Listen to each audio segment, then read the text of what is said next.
Welcome to the Great Detectives of Old Time Radio. From Boise, Idaho, this is your host, Adam Graham. If you have a comment, email it to me.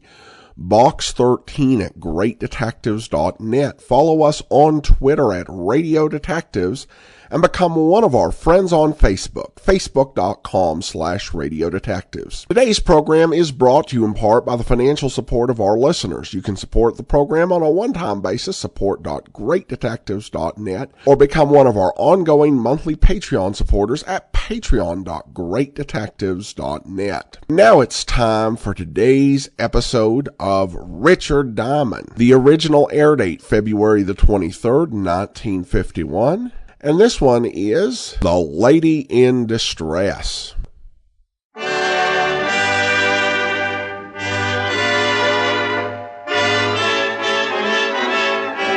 Dick Powell as Richard Diamond, private detective.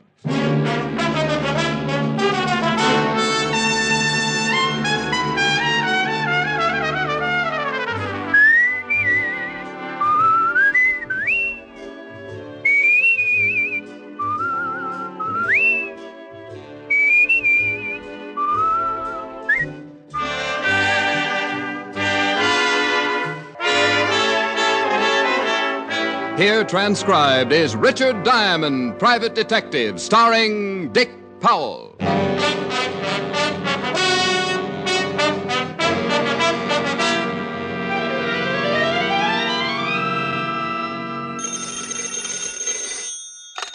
Diamond Detective Agency. Diamond, that's a girl's best friend, you know. Not this girl anymore. Oh, Helen, hi. Hi, you stinker.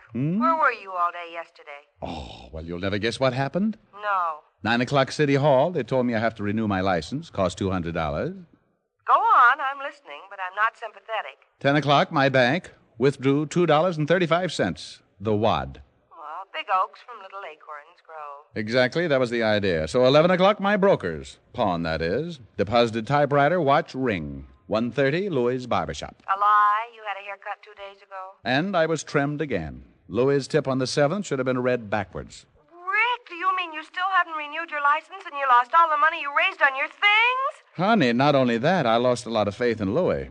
What I need is a good client with $200, and this might be the one. She's wearing mink.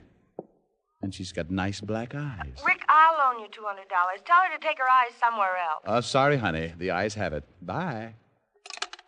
Well, may I help you? Is your name Richard Diamond? I'm thinking of changing it to Richard Zircon, but what can I do for you? Will you work for me, please? Here, $300. Lady, I'll die for you. He was always so nice. Then this morning I met him at the house for coffee and told him what I found out. Suppose you start from the beginning, and we'll see what we can do about him. Sit down. I don't know how I could be so stupid. They were just using me. I've made a terrible mistake. We all make mistakes. I'm in desperate trouble, Mr. Diamond. What's wrong with you? You're shivering. The cab. All the way from Brooklyn, I found... It hurts. What is it? What? Help me, Mr. Diamond. Please. Please. Help me. She fell into my arms, tearing at her stomach, as if she'd just swallowed hot lead. She was still trying to talk when I let her down to the floor and ran out for some water. When I came back 5 seconds later, she was unconscious. And in another 5 seconds, she was dead.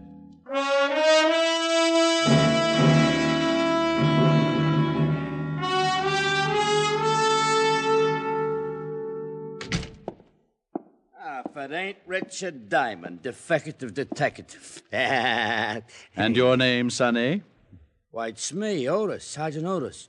You know me, Rick. Oh, yes, Sergeant Otis. I didn't recognize you there for a minute. You had an intelligent look on your face. Oh, you think that's funny, don't you? Well, let me tell you something really funny. Well, do. Personnel Division tells me if you don't get up $200 by midnight, you're going to be an ex-private detective. One of the reasons why I'm here, Otis, old buddy. Now, on your lunch hour, trot up to personnel and tell them about the color of this. Ew. Where'd you get all the scratch? For my client. But she's dead. Well, go ahead, say it. She's dead. But dead or alive, she hired me and paid me, and I'm still working for her. Here, you can take it upstairs and cover my license fee for me. Oh, all right. Now, try to smile through those tears. There you are. 200, all counted. You won't have to take off your shoes. Okay, I'll take it up for you. Hey, about that dame, Diamond. You know, I got a theory. Otis, there's smoke coming out of your ears. I told you that would happen if you ever tried to think for yourself. Now, where's Levinson? Lieutenant's across the hall in the medical examiner's office. I'll go get him. Never mind, I'll do it myself. You might lose your way. Oh, you talk like that. Hello, Rick. Glad you dropped by. Hi, Walt. What did you find out about the girl? Medics just finished with her. It was xylitol killed her. Xylitol? That's new to me. It's a drug. Petrol base. Been in her stomach about an hour. Judging from the way she acted and talked, it could have been suicide. What's her name? Haven't made it yet. Don't know who she is? You need some new talent around here, Walt. Well, there's no identification. Prints haven't lined up with anything yet. Too bad, huh? Real nice-looking kid. I agreed. She was a nice-looking kid. The kind you wait all year long to ask to the senior prom. Watching her die that morning hadn't been easy. It was like standing helpless in the middle of a sudden blizzard that wipes out the flowers of an early spring. When I got back to my office, I was still wondering who she was and how I could help her. Hi, Ricky boy. I've been waiting for you. Oh, hello, Bridgie. Isn't it a little late in the day to be cleaning up my office? Oh, I finished swabbing it down a few minutes ago. I was just waiting to get... Sorry, Bridgie. No canasta this afternoon. Don't feel like it. Me neither. Got to take my banjo lesson in half an hour. Waited around to give you this. What, Found this purse lying in your wastebasket.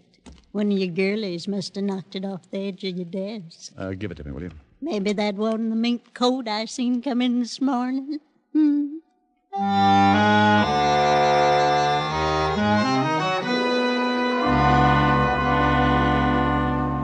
It was hers, all right. The faint, sweet odor of her perfume still clung to it. But it wasn't the lipstick, comb, small change, and key that made it so heavy. It was the .32 revolver inside, 3 bullets recently fired. A driver's license told me her name was Doris Romano, and it gave an address. Nobody was home. The lady next door dropped her mop long enough to wheeze out where Mr. Romano worked. I twisted my way down an iron stairway into a furnace room. Doris Romano's father was taking huge bites out of a coal pile with an outsized shovel. I told him his daughter was dead. He slammed the furnace door and threw down the shovel. I knew someday I would hear this. You look like a nice young man. Like my 2 daughters once nice young ladies. They went away from me a long time ago and I'm left here. There's nothing I could do. There is nothing I can do. It's as if they never were. It's better that I go on shoveling until there is no more coal and I die too. I'm better dead.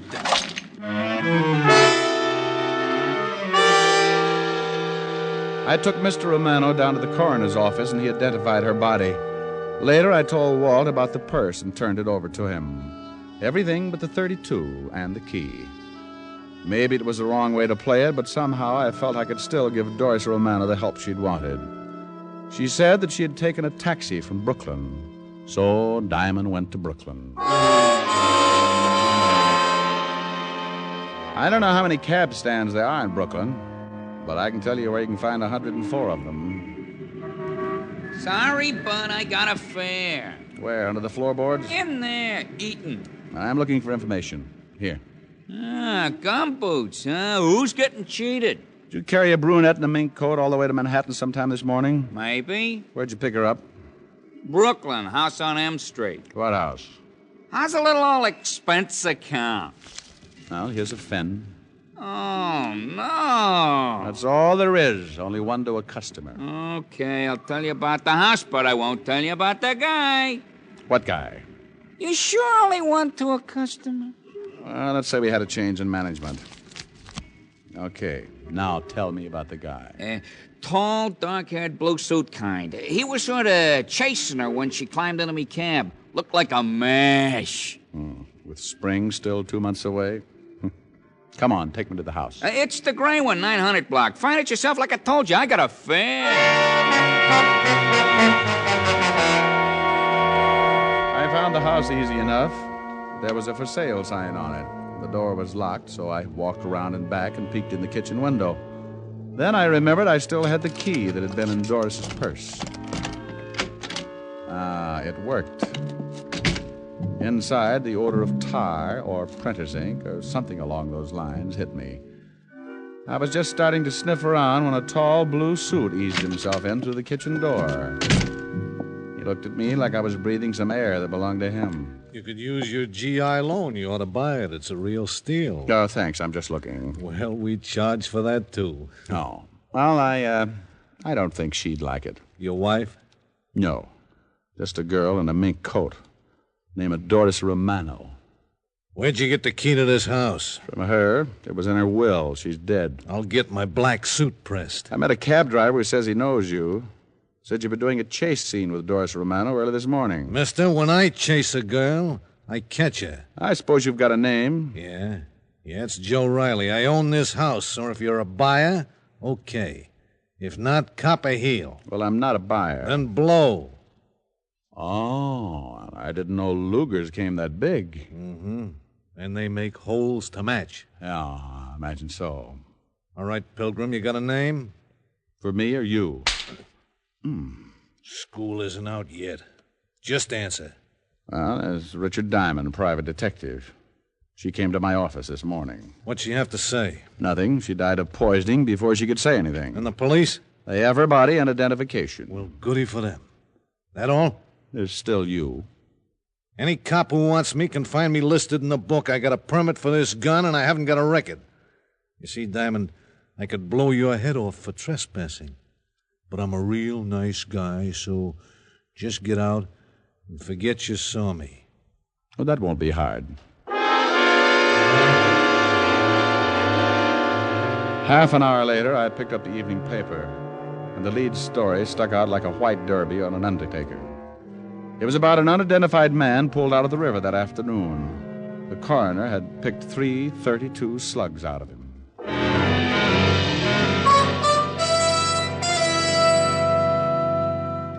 What is it, Rick? Well, about this guy they pulled out of the river. Anything on him? Why? No, just curiosity. It's a terrible thing. Not just 3 .32 slugs, but they'd been filed down the center. Dum-dums? Dum-dums. Tore the poor guy all apart. Everybody in the department's plenty sore. You want to see the body? Some other time. I know what it would look like.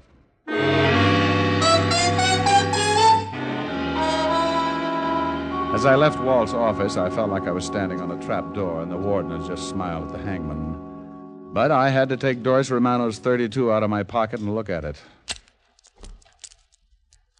The 3 remaining bullets were all filed right down the center. Dum-dums. Everybody had a right to be sore, especially me.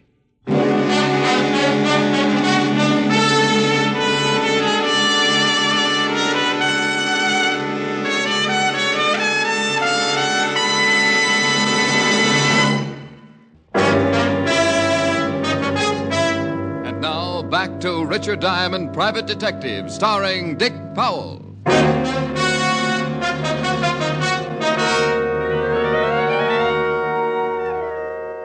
It was hard to picture my angel-faced client pumping dum-dum bullets into some guy and tossing him in the drink, but that's the way it looked.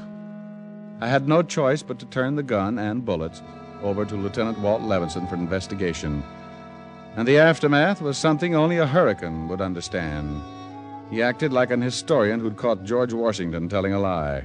Well, I guess this kind of proves who knows what who was talking about, doesn't it, Rick? All right, so who's on first? Want me to tell you what's on second? I don't want you to tell me anything, because I know everything now. You know, they could use you in some very high official circles. Go ahead, make jokes. I didn't know I had. A man is found in the river with dum-dum bullets in him. She's carrying the gun that did it. Her fingerprints were on it. And then she commits suicide. Remorse. Baloney. Why did she come to my office to die? Why, when she didn't even know me, was I the last person on the earth she chose to see if she committed suicide? Dames in love want to make a big show. Publicity. Go out with a 3-column spread. Then why didn't she drop dead on the city desk of the Graphic? They'd have printed the story in real blood. Hers. You were a lot closer than the Graphic. Now, Walt, I'm going to explain this to you patiently. Mm-hmm. I've seen women of every kind. Hard, soft, sweet, warm, cheap, treacherous, mean. But I've never known a woman to lie in your arms dying, look up at you, with the most innocent black eyes in the world, and ask you to help her after she had just come fresh from killing a man. Psychology, I don't know. But evidence, I do. If she went to all that trouble to get rid of the body, why didn't she get rid of the gun, too? Well, I don't know. Oh, Walt, this is the sweetest double-cross since the three-way stretch. Somebody planted that gun on her. Now, if you can keep it out of the papers, somebody's going to wonder why the gun wasn't found and come looking for it. Will you give that theory a try? And I suppose you'll be waiting for them with a butterfly net. I'll be waiting for them with a picture of that girl's black eyes in the back of my head. What do you say? Well... Thanks, Walt.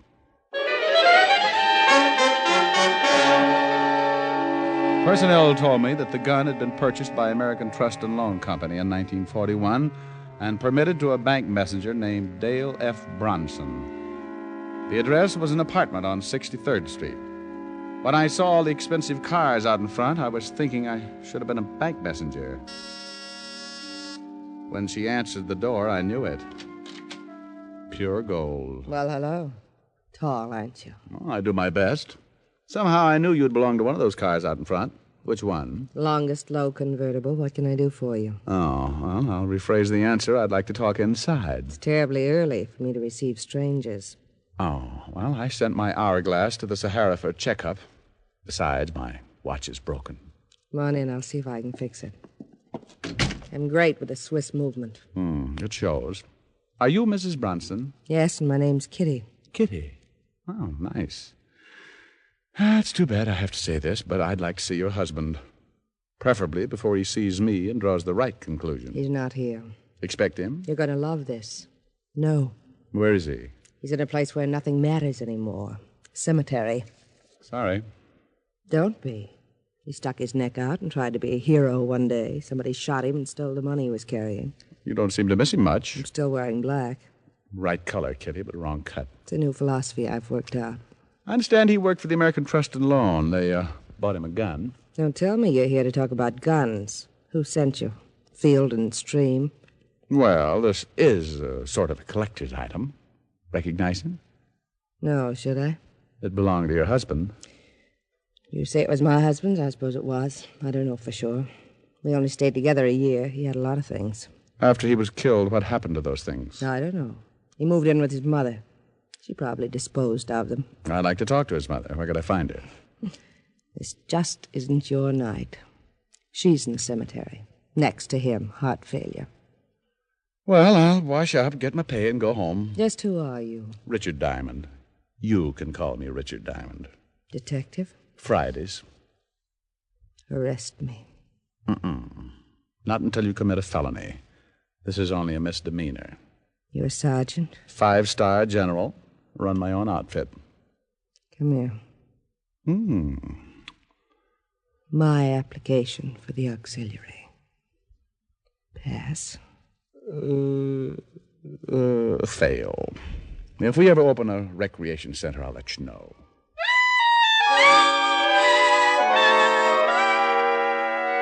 Outside, where things were milder, I lit up a Camel and tried to think of something smart. Then I began looking around for a cab, and that was my first mistake. 2 bulky forms slid in behind me, and we walked Indian file for a few steps. When we reached the alley, I turned around to see who it might be. Ooh! That was my second mistake. I didn't have time to make any more. All right, Rennie. Drag him down this alley. Now, prop him up against the wall. I hope we don't chip none of these bricks with his head. Hey, Diamond, I know it's hard for you to see right now, but can you hear me? You got a lot of punch in that delivery. Do you get it? If I didn't get it before, I just got it then. Yeah. I just got one thing to say. Mind your own business. Mind your own business. Mind your own business. Mind your own business. I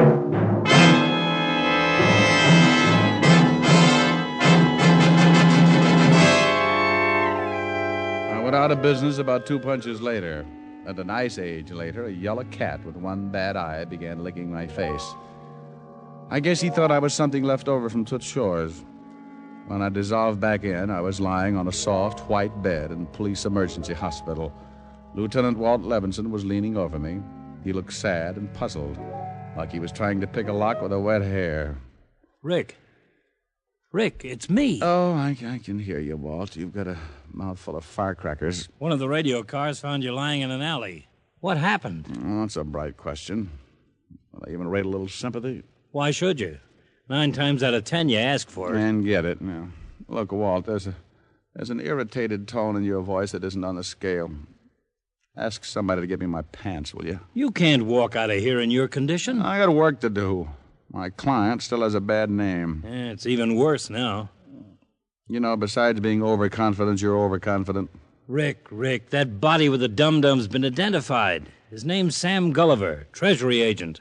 Treasury agent? Yeah, he'd been after your client for a couple of months for passing bad money. Looks like he moved in to make the pinch and she shot him. Bad money? Bad money? Oh, Walt, what time is it? 11:45. Why? Well, I guess I'm 15 minutes away from being out of business. I used her dough to renew my license fee. Well, I'd pay it for you myself if you could tell me who she'd been working with. Dig, Walt. I know a gray house in Brooklyn that just reeks of printer's ink. And I know a guy named Joe Riley who's probably got some skin knuckles. Oh? Well, do I get my pants now? I filled Walt in with some of the details on our way over there. He took it pretty hard. But the thought of talking to a live suspect thrilled him. I knew it would. We slipped down the alley and back of the place and cut our lights. The house was dark and quiet. No one stopped us when we let ourselves in the basement door. The smell of printer's ink was still strong. Throw the flash over there against that wall, Rick. Hey. A whole basement full of evidence. Plates, prints, machinery. You hit it, Rick. Now all we need is Riley.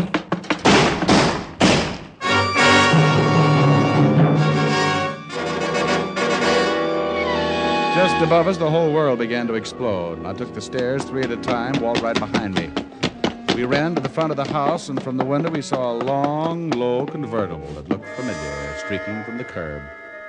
I was making a lunge through the doorway when I tripped over a former acquaintance. Hi, Nosy. How's tricks? Riley.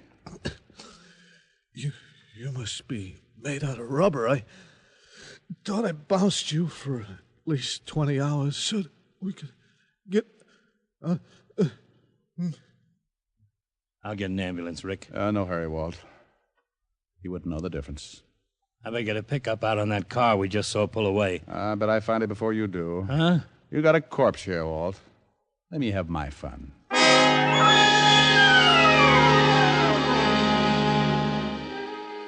I used a cab to get back over to 63rd Street. The same kind of expensive cars were still parked out in front. Only one of them, a long, low convertible, had a very hot radiator. Oh, it's you. Tell me how tall I am, Kitty. Well, I'd love to, but not right now. I was kind of hoping we could have a drink. Got any hemlock? I said later. I'm really tired. I said now. Well, you are eager. What do you want? A poor dumb kid who knew she'd been used asked me to help her this morning, just before she dropped dead, and I'm helping her. I just happen to be fresh out of medals. You shot Joe Riley less than half an hour ago. Now, don't reach for it, lady. I'd like a good excuse. Let me go. Doris Romano didn't know she was passing bad money for you and your boyfriend, Riley. When the agent tried to make the arrest, either you or Riley shot him. And then Doris knew the whole setup. And you knew she was scared. Joe Riley poisoned her. I didn't do it. I didn't want him to do it, and he was dumb enough to think it was clever to plant the gun in her purse. But you didn't kill Riley for being so dumb. You had a better reason, Kitty. I talked to a coal shoveler in a basement this morning. He was bitter about both his daughters going wrong. One of them was Doris. The other was you. Those black eyes give you away right now. All right. Look, I have a lot of money. Real money. Good money. Enough for two of us. We could do anything, go anywhere. Be a chance to stop gumshoeing around and be somebody. And Ricky, you know how I am. I can be nice. Awful nice. That's what scares me, Kitty. Now listen to me.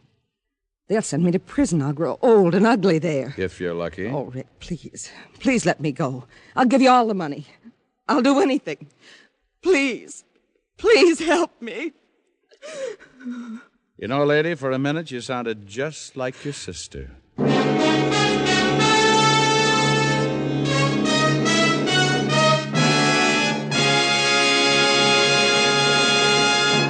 Here's Dick Powell with a special message. Thank you. Ladies and gentlemen, any way that we can help make the lives of our hospitalized servicemen and veterans happier is always gratifying. Now, until next week.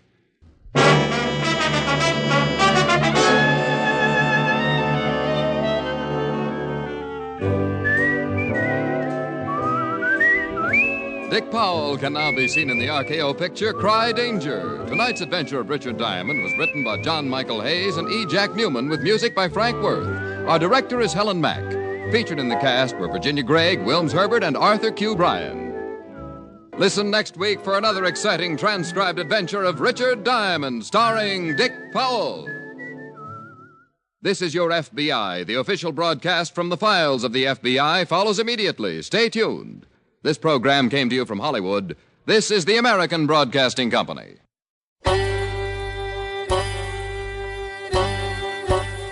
Hi, this is Andrew from OTRWesterns.com. I wanted to invite you to come take a look at our site where we put out podcasts of old-time radio westerns. Check us out at OTRWesterns.com. You're listening to The Great Detectives of Old Time Radio with Adam Graham. Now let's get back into the show.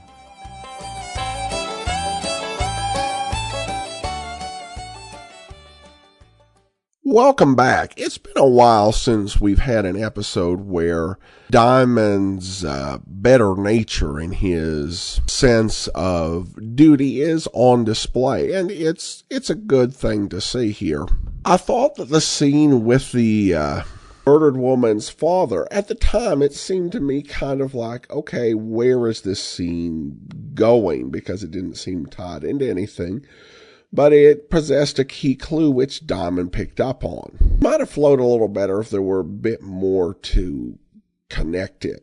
I will also say that Riley is kind of a confusing character, because Riley killed the woman who was Diamond's client, but for some reason stopped short of killing Diamond, even after a second encounter. This seems weird unless Riley is a big enough dope to think that this will scare Diamond off, given his police connections, which I think Riley probably would have to know about by this point. All right, well, now we do turn to listener comments and feedback. And Tim comments over on Facebook, you heard Jim, and this one is regarding the episode The Blue Serge Suit. He writes, you heard Jim Backus. I heard Jim Backus, but Jim Backus was not credited at the end of the show. The only credits were for Virginia Gregg, Wilms Herbert, and Arthur Q. Bryan. Were we both mistaken?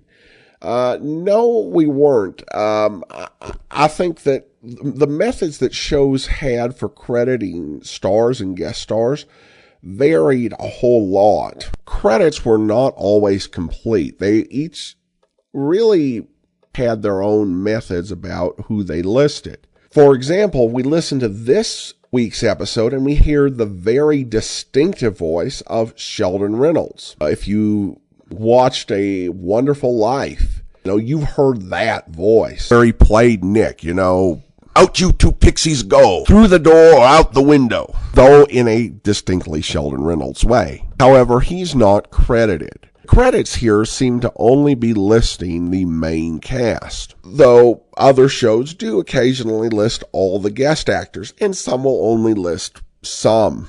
It's a reason why it's really hard to have a definitive resource on radio appearances. I had someone asked me a while back, was I aware of somewhere that listed every single radio appearance by Virginia Gregg? That's a challenge for a couple reasons. The biggest one, of course, is that so many of Virginia Gregg's performances have been lost. But equal to that is the varying standards that different programs had for listing their guest cast. With a voice like Jim Backus or a voice like Sheldon Reynolds, it's not really a lot of mystery. You can generally tell when they're on stage. But you have those actors who have 1,000 voices and can be voicing anyone from 6 years old up to 95.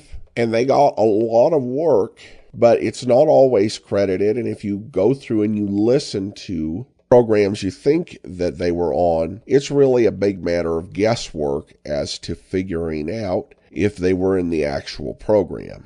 RadioGoldIndex.com has got probably the biggest listing that is possible of individual actors and their radio performances, but by their own admission, it's not complete, and I don't think it really can be. But thanks so much for the question, Tim. Bill also wrote in on the same point. Glad you credited Jim Backus at the end of the show. I thought it was him. All right, well, that will actually do it for today. Join us back here tomorrow for Boston Blackie. And next Wednesday, it's another episode of Richard Diamond. In the meantime, send your comments to box13@greatdetectives.net. Follow us on Twitter at Radio Detectives and become one of our friends on Facebook, facebook.com/Radio Detectives. From Boise, Idaho, this is your host, Adam Graham, signing off.